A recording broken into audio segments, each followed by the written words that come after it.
أنا كمان بدون بلا بسم الله الرحمن الرحيم waxaan rabaa inaan mahad celiyo qaybaha kala duwan ee warbaahinta waddanka oo runtii si shirkan loo qabto howl aan u soomahay maanta waxaan rabaa oo kale inaan mahad celiyo ururada warbaahinta iyo wakiilayaasha xarumaha warbaahinta waddanka oo runtii shaqo fiican ay wada qabtay maanta waa taariikhdu tahay 27 bisha April 2021 saaka qiyaastii 6:50 daqiiqo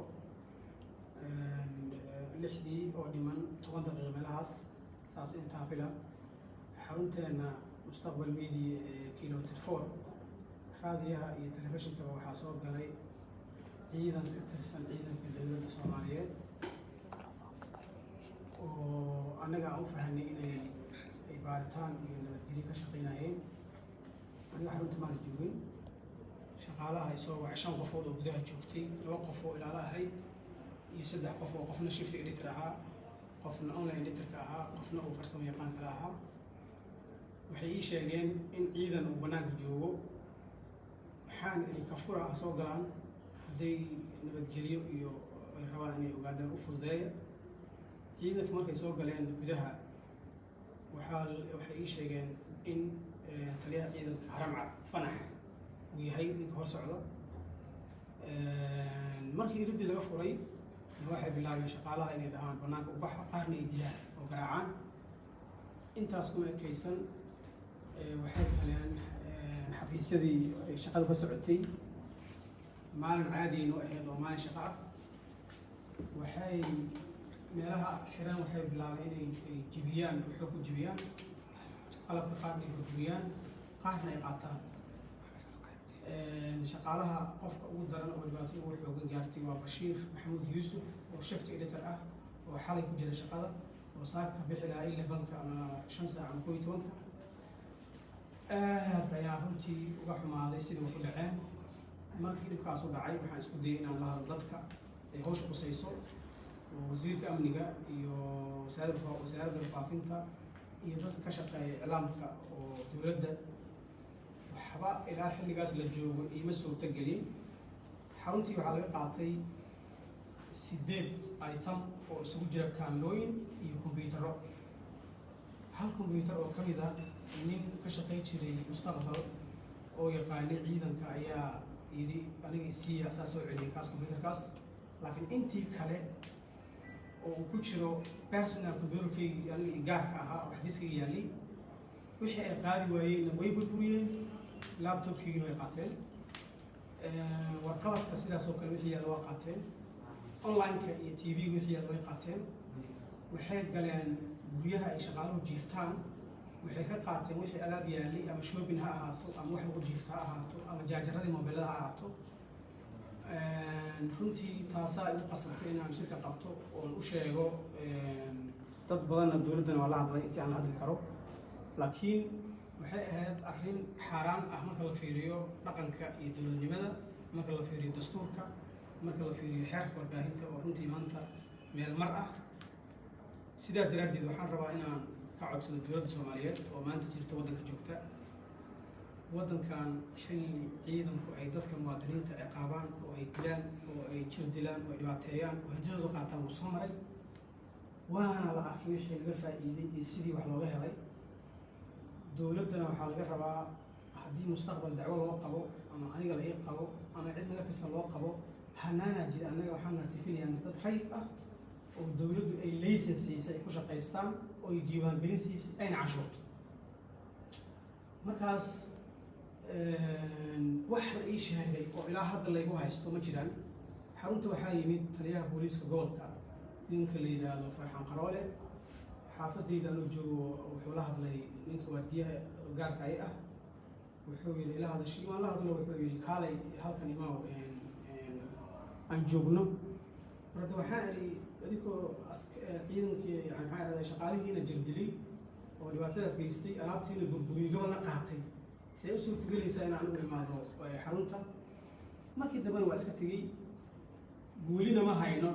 marka laga reebo warbaahinta gaarka loo leeyahay iyo dadka muwaadiniinta caadiga ah iyo ganacsiga cid waxaas nagala hadasha oo xitaa na tuhunta amana eedaysa waxaani marka waan fahamsanahay meesha ay lugta ku leeyihiin waxa ay lug ku leeyihiin qalaasaha iyo waddanku habka u kasii dhacayo waxay lug ku leeyihiin habka ay dowladdu dhaqmayso runtiina ciidanku markay isdagaalayaan 1960kii waddankan ciidankaa isku dagaalay ciidankaa qabsaday markuu qabsaday kadibna 30 sano kadib asiga maantana ciidamadii ayaa laba dhinac ah oo ayaga isdagaalayaan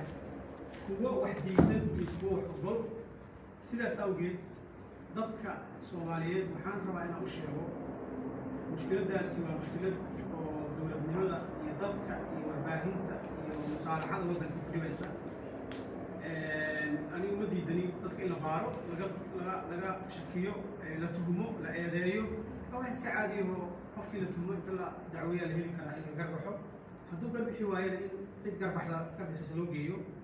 tacaddi weyn ayaa la gaaray dhibkan mustaqbal iyo shaqaalaheeda gaaray kama foga warbaahinta kale kama foga muwaadiniinta kale horena waa u dhacay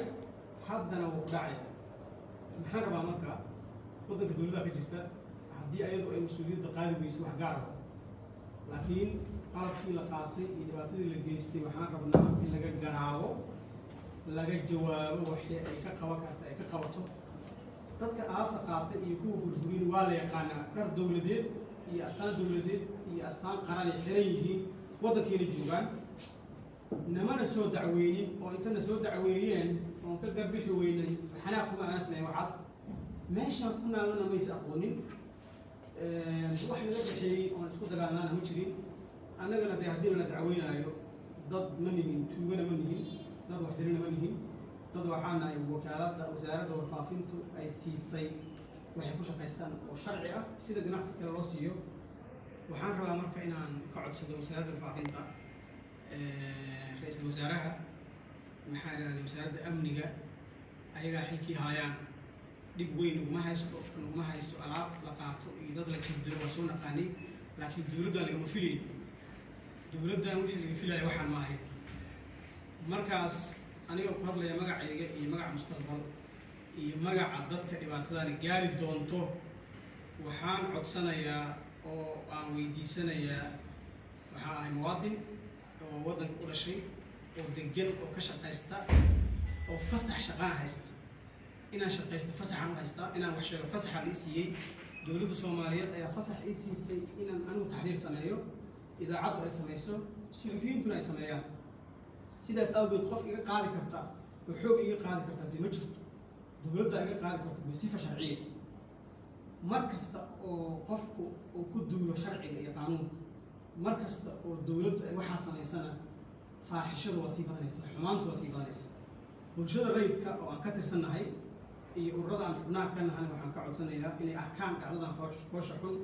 ee xukuumaddii iyo dowladdii iyo ciidankii ay geysanayaan internationalka dad badan ayaa ila soo hadlay macluumaadku way sii og yihiin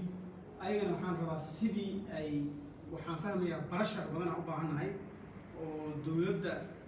waxaan ogahay dad badan aa ku jiro dowladda aaminsan dowladi waa tii laga cabsado oo laga cararo tacriifkaasina waa tacriif khalad ah oo khaadi ah oo waddanka bahalnimo iyo waxshinimo usoo jiidaya dowladdu waa tii taxta alqaanuun ah oo qaanuunka iyo sharciga u hoggaansan dowlad maaha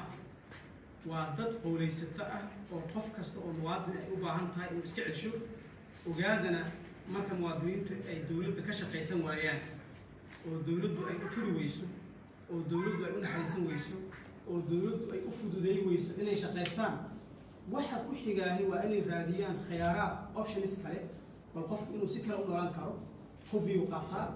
qole hub qaatlu ku biiraa wax kale muu sameeyaa sidaas awgeed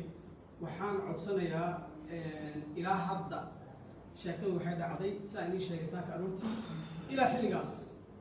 wax yidhaahda waa eedaysan tahay kaalay oo mustaqbal eeda loo haystaana ma hayo wax alaabtii la qaatay oo dadka qaatay aan aqaano anigaba ayagana yaqaanaan taliyaha ciidanka Harab Cad Fanax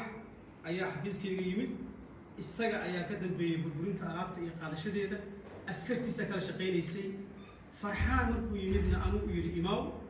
anigana waxaan u sheegay inaan isku aamini karin laakiin aan u baahanahay cid kale oon aamino wasiir ku-xigeenka warfaafintaan u sheegay inay la xiriiraan oo arrinteeda ay kala hadlaan waxay iga baahan yihiin markaas waa mahadsantihiin adinka iyo SJS iyo Fesaj wasalaamu calaykum waraxmat ullahi wabarakaatu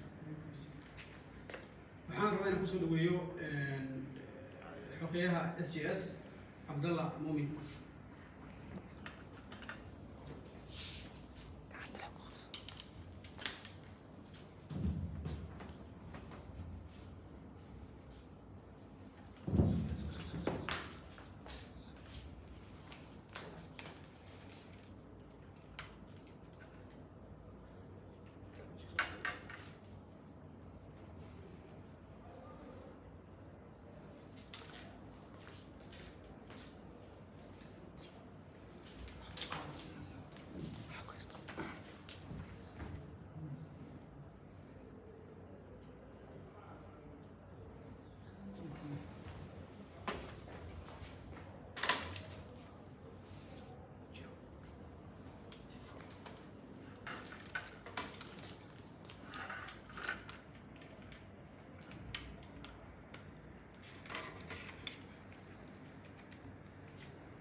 بسم الله الرحمن الرحيم مسؤولين كان إلى جوتا يوبار وبعنتها دور ونكسم سيدا هو شيء بدنيا مستقبل ميديا بوتالي وحن سوين ميدوان كان كهذا لنا تعالي ساكا كان عادي حرمتها شركة وبعنتها مستقبل بوتالي مجال مقدشو سيدا الأوجي هاي وبعنتها مستقبل وبعين مرحبنا كهذا شأن كورمتا لما قريبها دلك أكثر سكاء سيستم أو هذا الشيء ساكتو الرنودي هره سيد معمول كريه سخالها اللي هو الجريء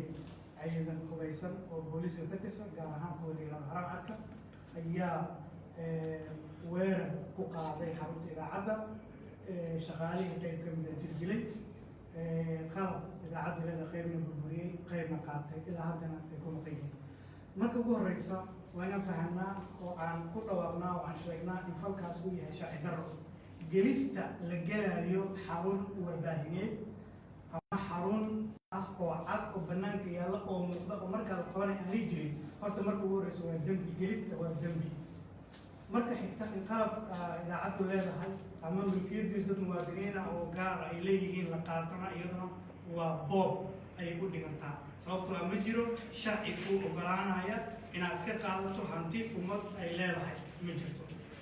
أرنت سدحات هاي أرنت خصوصا جندلك لو بيستي قاكم دورياشا وحكم إذا شفت إديتر نيكل يراهدو بشير محمود يوسف أو قرية أفكي سببو قراعي isla markaasna la handaday oo waliba markii ID kaarkiisa shaqada uu soo bixiyay oo uu sheegay inuu yahay howlwadeen ka howlgala radio mustaqbal la yiri waaba qofkaan rabnay oo raadinaynay loogu hanjabay qori furan loogu hanjabay in lagu dili doono loogu hanjabay taas waxay na tusaysaa xaqiiqatan sida aan annagu u aragno عداوة قامتي دولة هذا جرتا أي أقبت والباهين تمرح بنا أرنتاس مقرصونين واللغة حالة الوش خينا واللغة لكن وحي حتى أنتم بنان كسر نكتة أو أي عديسة سيدا دولة أي أنعبتها أي عدقال توس أو عداوة كلها هم تقول جرتو والباهين تجاك يدل كان كهول كشا والباهين تإني حق سيسو ذاتك موادرين توحاولين ودولة مراها ويلوسنتها رمعين حسوسيو إني شخص سيسو دليل الصوماليات وحفظ لياقة أو أي شخص سيسو حرمت أبويا دل كان كهول قشعي والباهيات وحكا شقيا لباتن شان إلى لباتن روح أو صحفيين أو حرفظة كانوا بدون قبطة دد كاسي وموادنين وطن كي حقوا ليهين حرمت شقال سينيسي مشار سينيسي حدين لو ويرري ومعنات إذا عدي أي دنسنتهي marka waxay u dhigantaa in qayb ka mid a dhaqaalihii dalkana lala dagaalamayo oo dowladda laftirkeeda ay gacmaheeda dhaqaalihii dalka ku burburinayso. intaas waxaa ii dheer hadalkuu ka dhawaajiyey saaxiibka Butaale, waxay tan bilow u tahay dagaal weji cusub oo dowladda Soomaaliya ee federaalka ee xamar degan ay ku qaadayso warbaahinta. cidda aan ogeynay maanta ogow 27 Abriil ayaa la marayaa. hal ogsoonaado oo hal la xusuusnaado waxaa maanta bilowday oo dowladdu ay xariga ka jartay sidii ay xarumaha kale xariga uga jiri jirtay dagaal weji cusub ah oo xarumaha warbaahinta lagu duulaayo, qalabkooda lagu dhacayo, ciidan hubaysan oo weliba sida mararka qaarkood dhacaysa wejiga u duubaya oo aan la garanaynin sidii shabaabkii oo kale ay xarumihii galayaan oo wariyaashii ay jir dilayaan, qalabkiina qaadanayaan oo micnaheedu yahay hadda Butaale uu sheegay magacyada waaba la aqoonsadaba, laakiin waxaa soo bixi doonta mararka qaarkood in qalabka iyo wariyaasha la jir dilo oo la dhibaateeyo oo dadka sameeya aan wejiyadooda la aqoonsan doonin sababtoo ah waxay wataan agabka wejiga lagu qariyo ayay wataan. taas ma aha dhaqan dowladnimo, ma ahan dhaqan lagu yaqaano dowlad mas-uuliyad iyo furfurnaan ku dhaqmayso ma aha. xarumaha warbaahinta kale ee hadda badka qaba war diyaargarooba oo u diyaargarooba dagaalka cusub ee 27 Abriil dowladdu ay xarka kaga jirtay xamar oo qalabkiina lagu dhici doono, hantidiina lagu qaadan doono, gurihiina lagu geli doono oo lagu burburin doono, shaqooyinkiina lagu burburin doono. taasna ogaadaan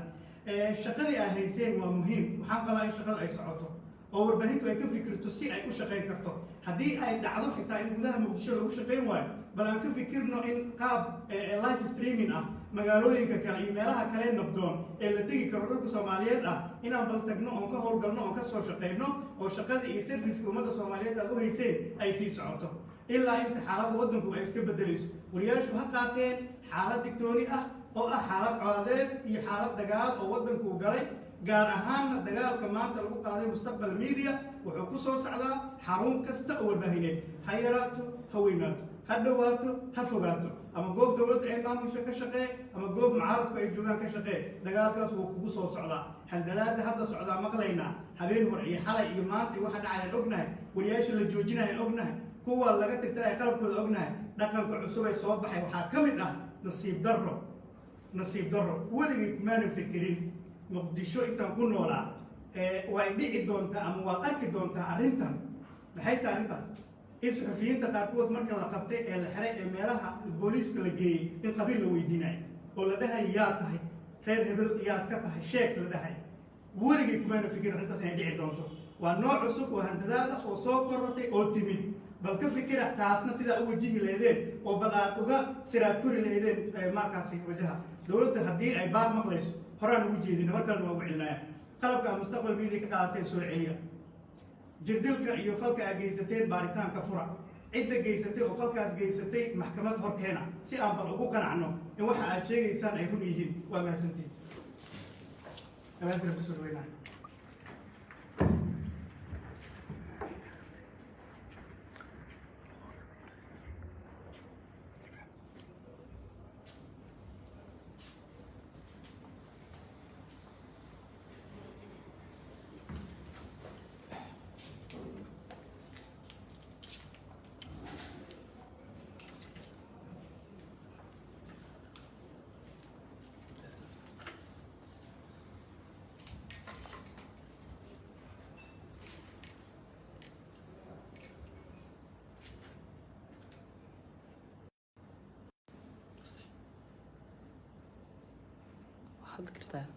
بسم الله الرحمن الرحيم. اللهم صل على سيدنا محمد وعلى آله وصحبه وسلم. دمان dadkana daawanaya waxaan ilaahay rabbana kareem. runtii maanta halkaan aan isugu nimid inaan ka hadalno dhacdadii ugu dambeysay ee ku dhacday xarunta warbaahinta ee Mustaqbal Media iyo howlwadeennada ka shaqeeya. saakay xilli hore ah ayaa waxaa lagu soo wargeliyey in idaacadda Mustaqbal weeraray. markaas kadibna waxaa la xiriiray gudoomiyaha Mustaqbal Media Ahmed Ciise Butaale. kadibna wuxuu siiyey warbixintii xaaladdu sida ay tahay. runtii arrintaasi waxay igu noqotay layaab sababtoo ah waxa ay ka soo baxday laba arrimood. weerarkii Mustaqbal ay ku qaadeen ciidamada dowladda Soomaaliya weerar bahalnimo ah wuxuu ahaa oo kale weerar argagax leh, wuxuu ahaa weerar bahalnimo ah oo waxaa la dilay oo la jir dilay oo la handaday wariyaashii halkaasi joogay ee ka shaqaynayay ee salaad subax u soo jarnaaday inay howlahooda shaqo ay qabsadaan. waxaa kaloo la burburiyey qalabkii ay ku shaqaynayeen, waxaa kaloo la qaatay qayb ka mid ah agabkoodii. arrintaasi waxay halis ku tahay madax banaanida warbaahinta Soomaaliyeed iyo xuquuqda aadanaha.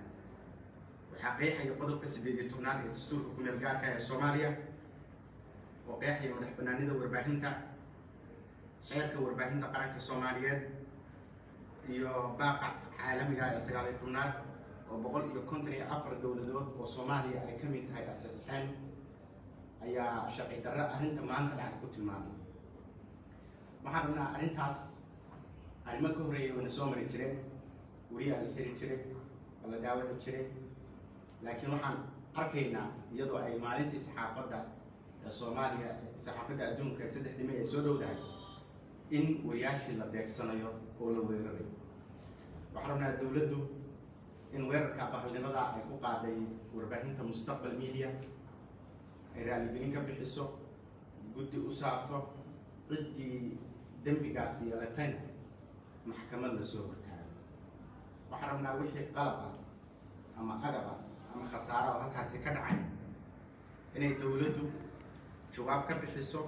xaq baana loogu leeyahay ciddii geysatay in laga helo. waxaan kaloo rabnaa in madax banaanida warbaahinta la dhowro oo la ilaaliyo. sharciga ayaan anagu isku ilaalinaa. madaxweynaha kursiga ku haysta kuwa kursiga difaacanaya niman waxaan nahay buundadii isku xiraysay dowladda iyo dadweynaha. xaq bayna warbaahinta iyo wariyaasha ka shaqeeya u leeyihiin inay tabiyaan waxa jira. dhacdo kasta oo dhacda wariyuhu xaq buu u leeyahay. dowladda iyo cid kasta oo war gashana waxa xaq loogu leeyahay inay wariyaasha u fududayso, xaqiiqada u sheegto, kalana shaqayso sidii dadkan ay u heli lahaayeen warar madax bannaan oo xaqiiqa ah.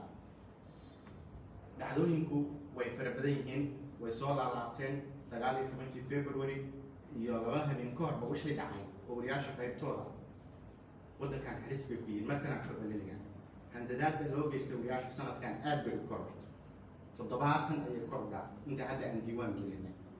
halistaasi marka marnaba maaragtay dan uma aha wariyaasha ka shaqeeya. waxaa soo haray warbaahinta shaqaysa. warbaahinta shaqaysa waddankan sharciga uga shaqaysa. wasaaradda warfaafinta tageen, rugsay ka qaateen, waxay ka qaateen laysin, way ku shaqaystaan, sharciyad ay ku shaqaystaan bay leeyihiin. ma ahan cid maaragtay si sharci darraa ama kontrabaana ka shaqaynaysa maaha. haddii ay khaldanto sida shuruucdoona dhigayso waxaa xaq loogu leeyahay in